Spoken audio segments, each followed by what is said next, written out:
da film je duhovit, zanimljiv, prolet i brzinski, tako da za svaku preporuku. Film je bio super! Film je bio odličan, nisam ovo očekivala, moram priznat.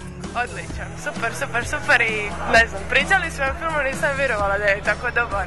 Stvarno sam zadovoljna. Odličan, prva liga.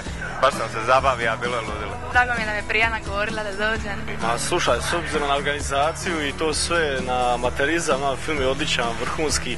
Nisam ništa očekivali, ovo je remek djelo. Evo, već treći put punimo kino u Splitu, još je prikazan u sklopu festivala mediteranskog filma.